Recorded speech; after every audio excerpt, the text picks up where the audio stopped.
We're now walking through the Garden of Gethsemane. That tree right there, for example, is over 2,000 years old. That one is as well. If it had mouth and ears and eyes, it'd tell you what it saw that day when Jesus was in his agony here in the garden, right among these trees.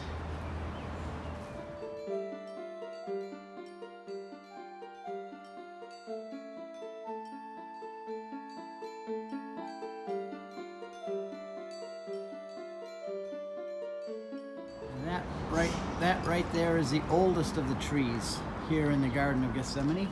And here comes Amr and all the folks coming in. I came in early with the priest so we could get set up for Mass.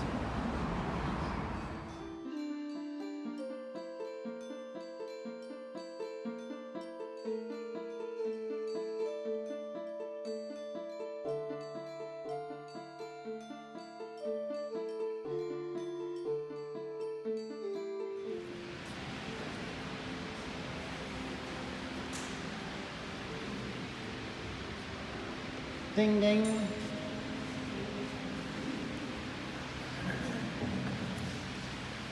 This is the stone where Jesus sweat drops of blood in front of the altar.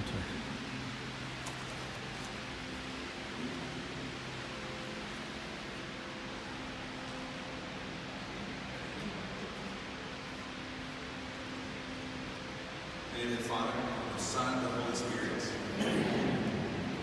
The Lord be with you. And with your spirit. Dear friends, we come together in this place of beauty and a place of sadness, knowing that the Lord was prepared to give his life for love of us. So we call to mind that we are sinners. You are seated at the right hand of the Father to intercede for us. Lord, have mercy. Lord, have mercy.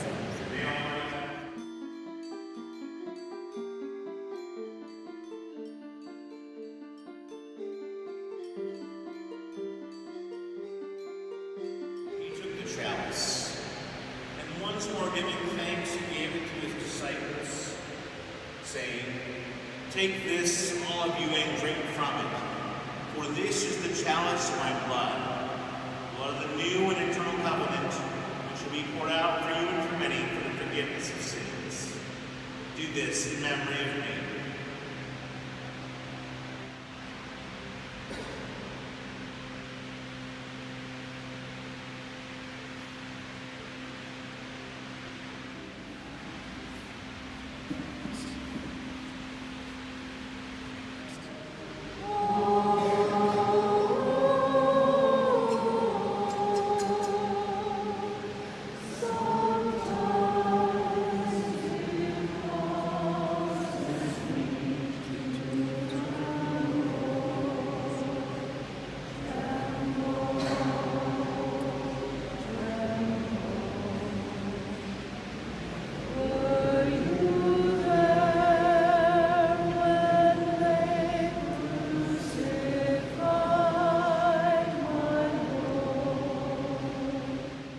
We left the Garden of Gethsemane and boarded our bus and headed up to the top of the Mount of Olives, where we are going to the Church of Pater Noster.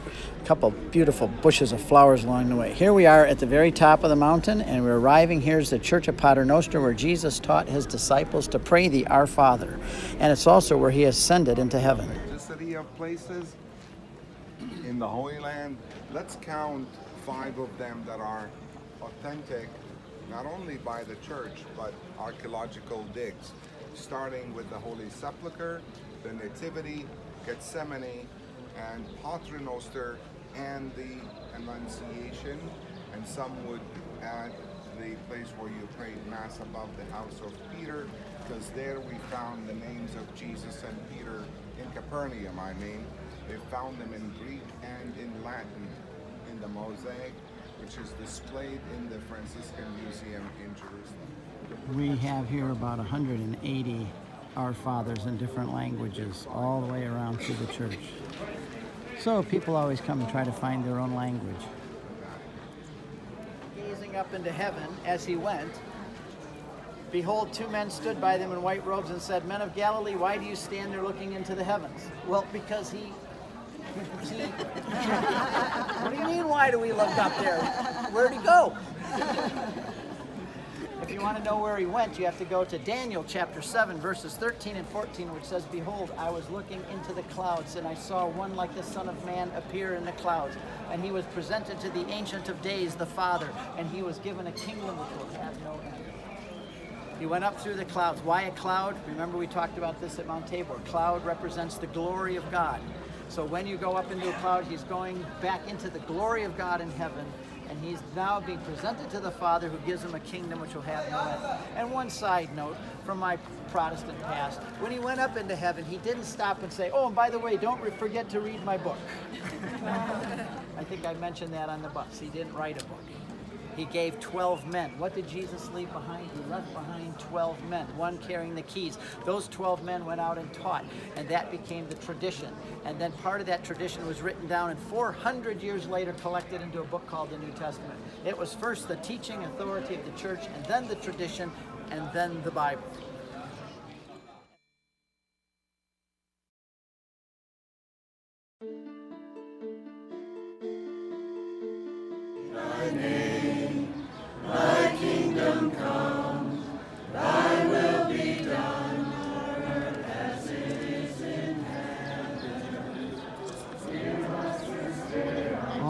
Over 180 languages of the Our Father. So we're singing that here where Jesus taught it to his disciples.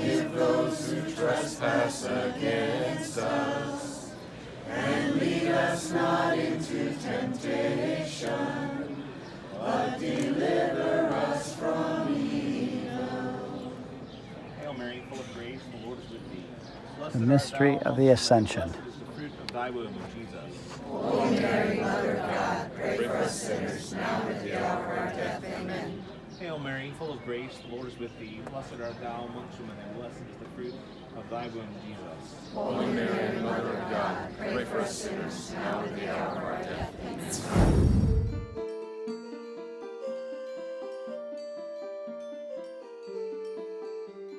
I love stopping here at the panoramic to do the whole story of salvation from Adam and Eve until today. We can see everything there. Mount Zion, we can see Temple Mount, see the Holy Sepulchre, see the top of the Mount of Olives, Garden of Gethsemane, Bethany, and in a clear day, even the Jordan Valley. But it's a beautiful view from here, and we could see everything.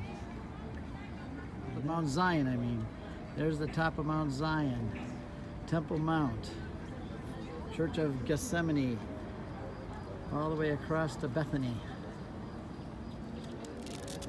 You and I would have said, what kind of deal? I want to know what's my security at the other end. What he said is, okay, I'll go. I'll just trust you and go. Now, there's a poem that I use in my movie on Abraham. I love it. It was written by a priest. I'm only going to paraphrase the last part.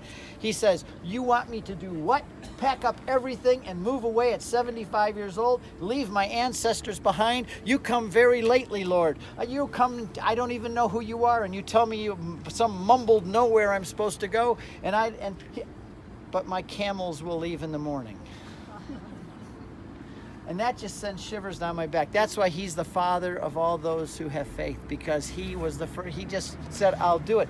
He's 75 years old. His wife Sarah, 65. They don't have any kids. They pack up their camels and their 318 employees. We're taking care of their flocks and herds, and they go all the way 1,600 miles, all the way up and around down here. But first they stop in Haran in Turkey. His father dies. Then he comes back down this way, passes past this area, and he goes down to Hebron. He's down there in Hebron for 25 years in the deserts. Still no children. Still, God said, I'm going to give you this land. All the land you walk on will be yours. But 25 years later, he doesn't own an inch of land. Only the cave that he buried his wife Sarah in. He doesn't have a son, and now he's 99 years old, and he's looking at Sarah, who's 89, thinking, she's going to have a baby? Are you crazy? Even Sarah laughed.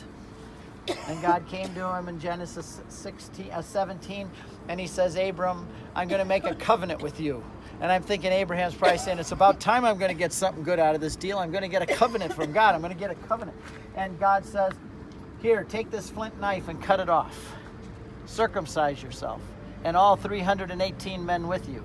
When I say that about cut it off with a bunch of kids, they say, the whole thing? No, not the whole thing. It has ask your parents what circumcision is. So Abram gets up in the morning and he goes to see his 318 guys, and he says, you want the good news first or the bad news? The good news is God made a covenant with us. Finally, we have a firm covenant with God. The bad news is that circumcision is a sign, and they were all circumcised that day. Circumcision at 99 would have been a horrendous, absolutely horrendous operation. This is something we haven't seen before. In the streets of Jerusalem, the Israeli flag and the United States flag flying together. It's in a lot of places with flags draped all along the streets.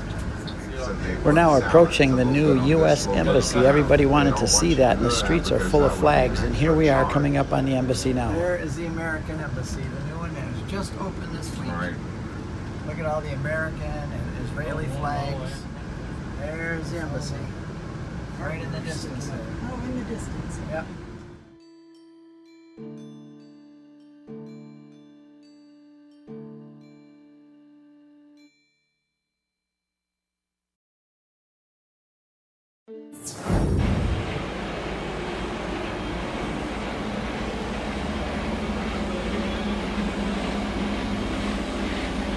And reading it backwards, because Hebrew is from right to left.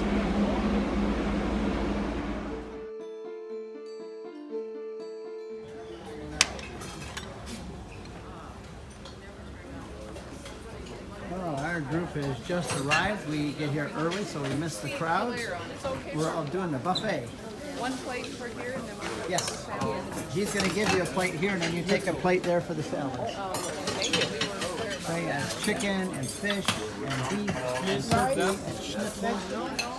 And here we are, everybody's getting their salads.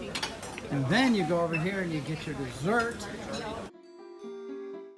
We had a great lunch as always at Mount Rachel, and then we headed to Mount Zion, and then later today to the solemn entry with the Franciscans into the tomb. Too much for one video though, so watch the second part right after this.